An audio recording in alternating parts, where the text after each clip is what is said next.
वो घर श्मशान है जिसमें प्रभु चर्चा न हो। आज का मानव इतना व्यस्त है कि चाह कर भी भजन के लिए समय नहीं निकाल पाता। ऐसी परिस्थिति में गीता का संदेश कर्ण कुहरों तक पहुंच भर जाए तो परम श्रेय और समृद्धि के संस्कारों का बीजारोपण हो जाता है। भगवान की वाणी के इन कैसेटों से दिन भर उस परम प्रभु का स्मरण बना रहेगा और यही भजन की आधारशिला है।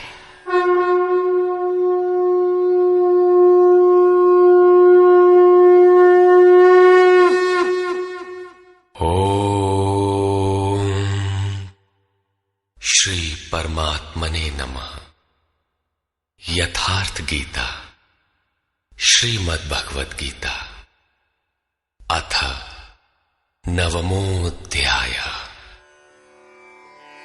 प्रस्तुत अध्याय में योगेश्वर श्री कृष्ण ने स्वयं चर्चा की कि योग युक्त पुरुष का ऐश्वर्य कैसा है, सब में व्याप्त रहने पर भी वो कैसे निर्लेप है, करते हुए भी वो कैसे अकर्ता है। उस पुरुष के स्वभाव एवं प्रभाव पर प्रकाश डाला। योग को आचरण में ढालने पर आने वाले देवतादिक विघ्नों से सतर्क किया और उस पुरुष के शरण होने पर बल दिया। श्री भगवान उवाच।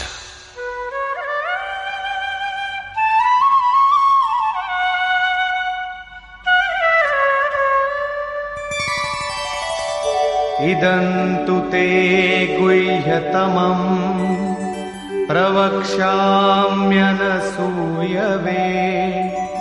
ज्ञानं विज्ञानसहितं यज्ञात्वा मोक्ष्यसे शुभात्। योगेश्वर श्री कृष्ण ने कहा, अर्जुन, असूया अर्थात डाह ईर्ष्या रहित तेरे लिए मैं इस परम गोपनीय ज्ञान को विज्ञान सहित कहूंगा, अर्थात प्राप्ति के पश्चात महापुरुष की रहनी के साथ कहूंगा कि कैसे वो महापुरुष सर्वत्र एक साथ कर्म करता है, कैसे वो जागृति प्रदान करता है, रथी बनकर आत्मा के साथ कैसे सदैव रहता है। यत् ज्ञात्वा, जिसे साक्षात जानकर तू दुख रूपी संसार से मुक्त हो जाएगा। वो ज्ञान कैसा है, इस पर कहते हैं, राजविद्या राजगुह्यम् पवित्रमिदमुत्तमम् प्रत्यक्षावगमम् धर्म्यम् सुसुखम् कर्तुमव्ययम्। विज्ञान से संयुक्त ये ज्ञान सभी विद्याओं का राजा है। विद्या का अर्थ भाषा ज्ञान अथवा शिक्षा नहीं है। विद्या ही का ब्रह्म गति प्रदाया सा विद्या या विमुक्तये। विद्या उसे कहते हैं कि जिसके पास आए उसे उठाकर ब्रह्म पथ पर चलाते हुए मोक्ष प्रदान कर दे। यदि रास्ते में रिद्धियों सिद्धियों अथवा प्रकृति में कहीं उलझ गया तो सिद्ध है कि अविद्या सफल हो गई। वो विद्या नहीं है। ये राजविद्या ऐसी है जो निश्चित कल्याण करने वाली है। ये सभी गोपनीयों का राजा है। अविद्या और विद्या के अवगुंठन का अनावरण होने पर योग युक्तता के पश्चात ही इससे मिलन होता है। ये अति पवित्र, उत्तम और प्रत्यक्ष फल वाला है। इधर करो उधर लो, ऐसा प्रत्यक्ष फल वाला है। ये अंधविश्वास नहीं है कि इस जन्म में साधन करो, फल कभी दूसरे जन्मों में मिलेगा। ये परम धर्म परमात्मा से संयुक्त है। विज्ञान सहित ये ज्ञान करने में सरल और अविनाशी है। अश्रद्दधानाः पुरुषा धर्मस्यास्य परन्तप अप्राप्य मां निवर्तन्ते मृत्यु संसार वर्त्मनि। परंतप अर्जुन, इस धर्म में अर्थात जिसका थोड़ा भी साधन करने पर विनाश नहीं होता, श्रद्धा रहित पुरुष मुझे प्राप्त न होकर संसार क्षेत्र में भ्रमण करता ही रहता है। अतः श्रद्धा अनिवार्य है। क्या आप संसार से परे हैं? इस पर कहते हैं,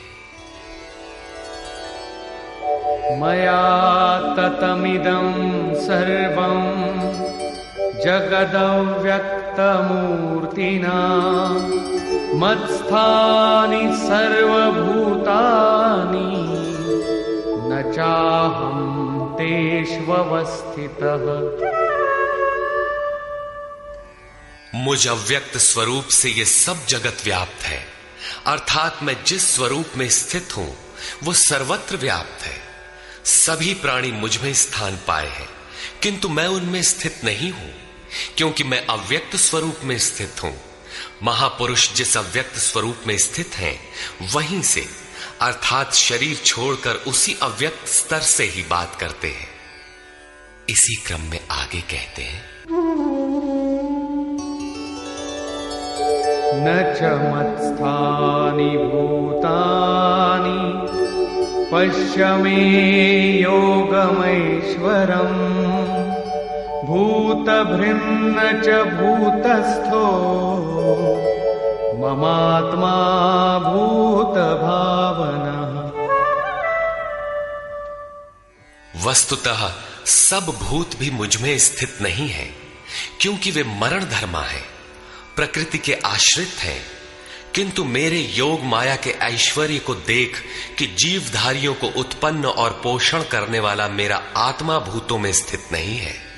मैं आत्म स्वरूप हूं, इसलिए मैं उन भूतों में स्थित नहीं हूं। यही योग का प्रभाव है। इसको स्पष्ट करने के लिए योगेश्वर श्री कृष्ण दृष्टांत देते हैं। यथाकाशस्थितो नित्यं वायुः सर्वत्र गो महान् तथा सर्वाणि भूतानि मत्स्थानीत्युपधारय। जैसे आकाश में ही उत्पन्न होने वाला महान वायु आकाश में सदैव स्थित है, किंतु उसे मलिन नहीं कर पाता, ठीक वैसे ही संपूर्ण भूत मुझ में स्थित है, ऐसा जान। ठीक इसी प्रकार मैं आकाशवत निर्लेप हूं, वे मुझे मलिन नहीं कर पाते। प्रश्न पूरा हुआ। यही योग का प्रभाव है। अब योगी करता क्या है, इस पर कहते हैं,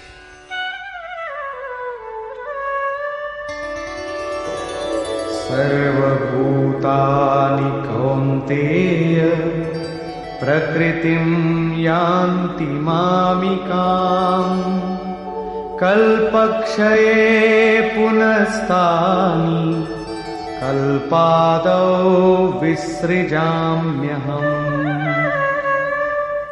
अर्जुन, कल्प के विलय काल में सब भूत मेरी प्रकृति अर्थात मेरे स्वभाव को प्राप्त होते हैं, और कल्प के आदि में मैं उनको बार बार विसृजामि विशेष रूप से सृजन करता हूं। थे तो वे पहले से, किंतु विकृत थे, उन्हीं को रचता हूं, सजाता हूं। जो अचेत हैं उन्हें जागृत करता हूं, कल्प के लिए प्रेरित करता हूं। कल्प का तात्पर्य है उत्थानोन्मुख परिवर्तन। आसुरी संपद से निकलकर जैसे जैसे पुरुष दैवी संपद में प्रवेश पाता है, यहीं से कल्प का आरंभ है, और जब ईश्वर भाव को प्राप्त हो जाता है, वही कल्प का क्षय है। अपना कर्म पूरा करके कल्प भी विलय हो जाता है।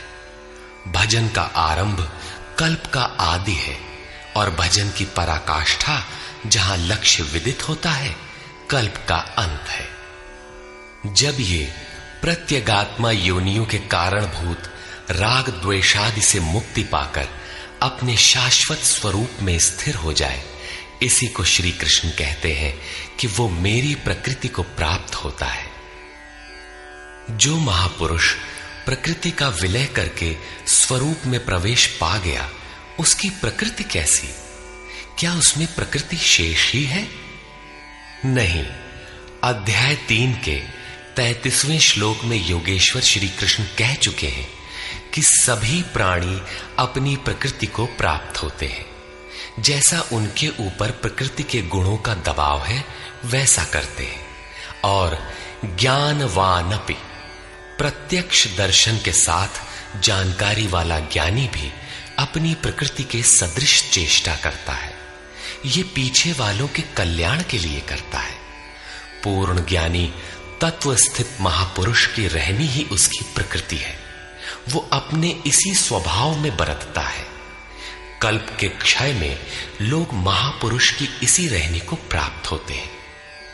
महापुरुष के इसी कृतित्व पर पुनः प्रकाश डालते हैं।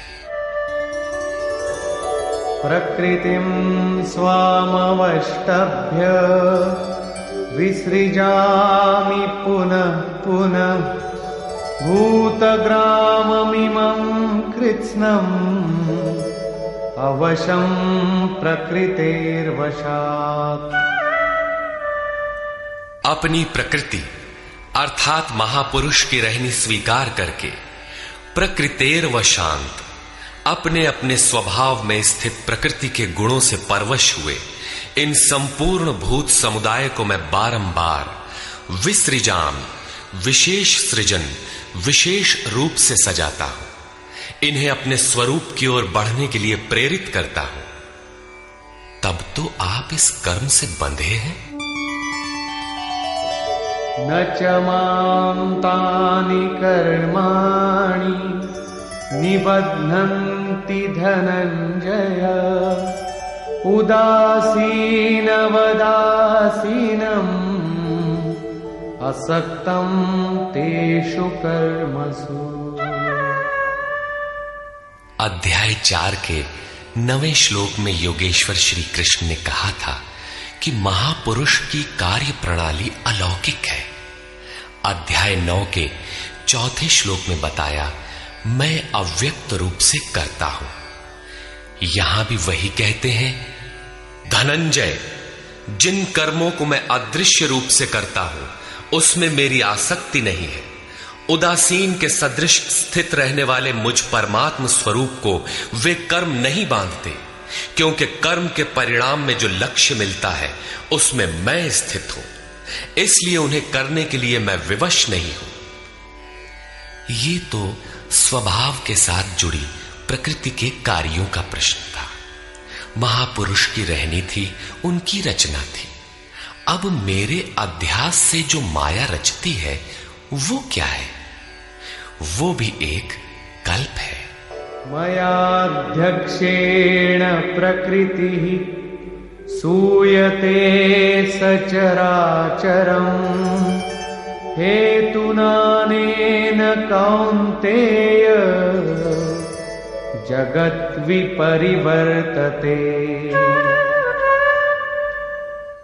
अर्जुन, मेरी अध्यक्षता में अर्थात मेरी उपस्थिति में सर्वत्र व्याप्त मेरे अध्यास से ये माया अर्थात त्रिगुणमयी प्रकृति, अष्टधा मूल प्रकृति और चेतन दोनों चराचर सहित जगत को रचती है, जो क्षुद्र कल्प है।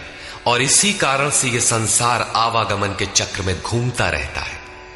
प्रकृति का यह क्षुद्र कल्प जिसमें काल का परिवर्तन है, मेरे अध्यास से प्रकृति ही करती है, मैं नहीं करता।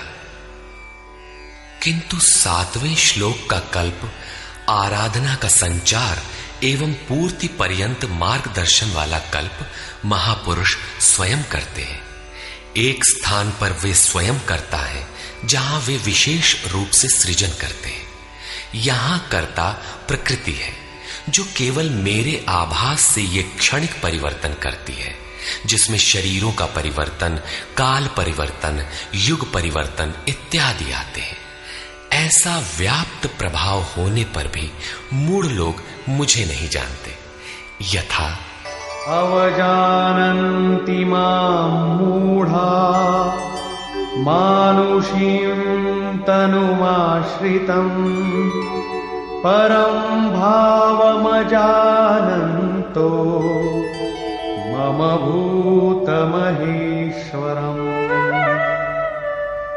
संपूर्ण भूतों के महान ईश्वर रूप मेरे परम भाव को न जानने वाले मूढ़ लोग मुझे मनुष्य शरीर के आधार वाला और तुच्छ समझते हैं। संपूर्ण प्राणियों के ईश्वरों का भी जो महान ईश्वर है, उस परम भाव में मैं स्थित हूं, किंतु हूं मनुष्य शरीरधारी। मूढ़ लोग इसे नहीं जानते, वे मुझे मनुष्य कहकर संबोधित करते हैं। उनका दोष भी क्या है? जब वे दृष्टिपात करते हैं तो महापुरुष का शरीर ही तो दिखाई पड़ता है। कैसे वे समझे कि आप महान ईश्वर भाव में स्थित हैं? वे क्यों नहीं देख पाते? इस पर कहते हैं, मोघाशा मोघ कर्माणो मोघ ज्ञानाविचेतसः राक्षसीमासुरीं चैव प्रकृतिं मोहिनीं श्रिताः। वे वृथा आशा अर्थात जो कभी पूर्ण न हो ऐसी आशा, वृथा कर्म अर्थात बंधनकारी कर्म, वृथा ज्ञान अर्थात जो वस्तुतः अज्ञान है, विचेतसः विशेष रूप से अचेत हुए राक्षसों और असुरों के से मोहित होने वाले स्वभाव को धारण किए होते हैं, अर्थात आसुरी स्वभाव वाले होते हैं। इसलिए मनुष्य समझते हैं असुर और राक्षस मन का एक स्वभाव है, न कि कोई जाति या योनि। आसुरी स्वभाव वाले मुझे नहीं जान पाते, किंतु महात्मा जन मुझे जानते और भजते हैं। महात्मानस्तु मां पार्थ दैवीं प्रकृतिमाश्रिताः भजन्त्यनन्यमनसो ज्ञात्वा भूतादिमं व्ययम्। हे पार्थ, परंतु दैवी प्रकृति अर्थात दैवी संपत्ति के आश्रित हुए महात्मा जन मुझे सब भूतों का आदिकरण अव्यक्त और अक्षर जानकर अनन्य मन से अर्थात मन के अंतराल में किसी अन्य को स्थान न देकर केवल मुझ में श्रद्धा रखकर निरंतर मुझे भजते हैं। किस प्रकार भजते हैं? इस पर कहते हैं, सततं कीर्तयन्तो मां यतन्तश्च दृढव्रताः नमस्यन्तश्च मां भक्त्या नित्ययुक्ता उपासते। वे निरंतर चिंतन के व्रत में अचल रहते हुए मेरे गुणों का चिंतन करते हैं, प्राप्ति के यत्न करते हैं और मुझे बारंबार नमस्कार करते हुए सदैव मुझसे संयुक्त होकर अनन्य भक्ति से मुझे उपासते हैं, अविरल लगे रहते हैं। कौन सी उपासना करते हैं? कैसा है ये कीर्ति ज्ञान? कोई दूसरी उपासना नहीं, वरन वही यज्ञ जिसे विस्तार से बता आए हैं, उसी आराधना को यहां संक्षेप में योगेश्वर श्री कृष्ण दोहरा रहे हैं। ज्ञान यज्ञेन चाप्यन्ये यजन्तो मामुपासते एकत्वेन पृथक्त्वेन बहुधा विश्वतो मुखम्। उनमें से कोई तो मुझ सर्वव्याप्त विराट परमात्मा को ज्ञान यज्ञ द्वारा यजन करते हैं, अर्थात अपनी लाभ हानि और शक्ति को समझकर इसी नियत कर्म यज्ञ में प्रवृत्त होते हैं। कुछ एकत्व भाव से मेरी उपासना करते हैं कि मुझे इसी में एक होना है, और दूसरे सब कुछ मुझे अलग रखकर मुझे समर्पण करके निष्काम सेवा भाव से मुझे उपासते हैं तथा बहुत प्रकार से उपासते हैं, क्योंकि एक ही यज्ञ के ये सभी ऊंचे नीचे स्तर हैं। यज्ञ का आरंभ सेवा से ही होता है, किंतु उसका अनुष्ठान होता कैसे है? योगेश्वर श्री कृष्ण कहते हैं, यज्ञ मैं करता हूं। यदि महापुरुष रथी न हो तो यज्ञ पार नहीं लगेगा। उन्हीं के निर्देशन में साधक समझ पाता है कि अब वो किस स्तर पर है, कहां तक पहुंच सका है।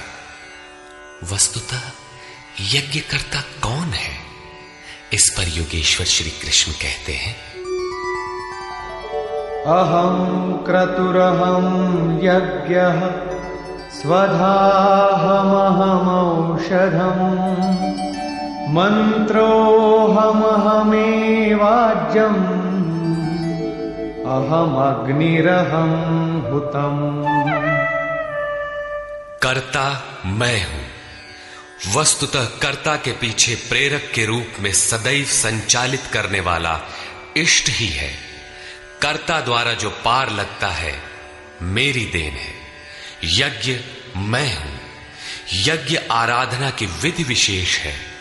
पूर्ति काल में यज्ञ जिसका सृजन करता है, उस अमृत का पान करने वाला पुरुष सनातन ब्रह्म में प्रवेश पा जाता है।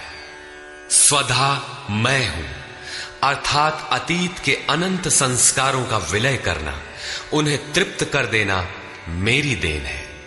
भवरोग को मिटाने वाली औषधि मैं हूं। मुझे पाकर लोग इस रोग से निवृत्त हो जाते हैं।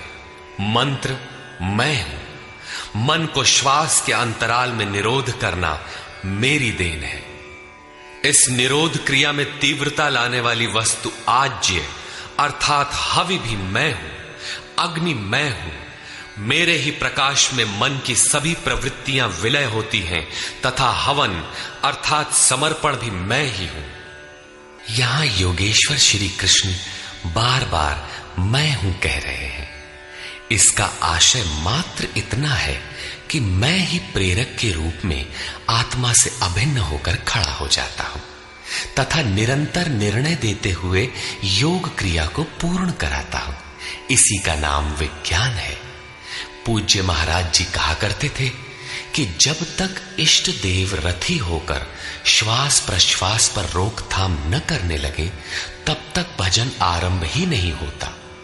कोई लाख आंख मूंदे भजन करे, शरीर को तपा डाले, लेकिन जब तक जिस परमात्मा की हमें चाह है, वो जिस सतह पर हम खड़े हैं उस स्तर पर उतरकर आत्मा से अभिन्न होकर जागृत नहीं हो जाता, तब तक सही मात्रा में भजन का स्वरूप समझ में नहीं आता। इसीलिए महाराज जी कहते थे, मेरे स्वरूप को पकड़ो, मैं सब दूंगा। श्री कृष्ण कहते हैं, सब मुझसे होता है। पिताहमस्य जगतो माता धाता पितामहः वेद्यं पवित्रमोंकार ऋक्सामयजुरेव च। अर्जुन, मैं ही संपूर्ण जगत का धाता अर्थात धारण करने वाला, पिता अर्थात पालन करने वाला, माता अर्थात उत्पन्न करने वाला, पितामह अर्थात मूल उद्गम हूं, जिसमें सभी प्रवेश पाते हैं, और जानने योग्य पवित्र ओंकार अर्थात जो अहम आकारः इति ओंकारः, वो परमात्मा मेरे स्वरूप में है। सोहम, तत्वमसि इत्यादि एक दूसरे के पर्याय हैं। ऐसा जानने योग्य स्वरूप मैं ही हूं। ऋक् अर्थात संपूर्ण प्रार्थना, साम अर्थात समत्व दिलाने वाली प्रक्रिया, यजुः अर्थात यजन की विधि विशेष भी मैं ही हूं। योग अनुष्ठान के उक्त तीनों आवश्यक अंग मुझसे होते हैं।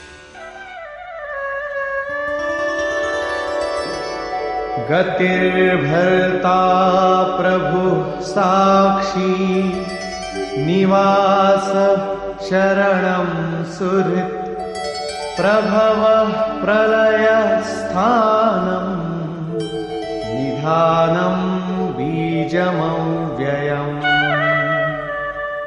हे अर्जुन, गति है अर्थात प्राप्त होने योग्य परम गति, भर्ता भरण पोषण करने वाला, सबका स्वामी, साक्षी अर्थात दृष्टा रूप में स्थित सबको जानने वाला, सबका वास स्थान शरण लेने योग्य, अकारण प्रेमी मित्र, उत्पत्ति और प्रलय अर्थात शुभाशुभ संस्कारों का विलय तथा अविनाशी कारण मैं ही हूं, अर्थात अंत में जिनमें प्रवेश मिलता है वे सारी विभूतियां मैं ही हूं। तपाम्यहमहं वर्षं निगृह्णाम्युत्सृजामि च अमृतं च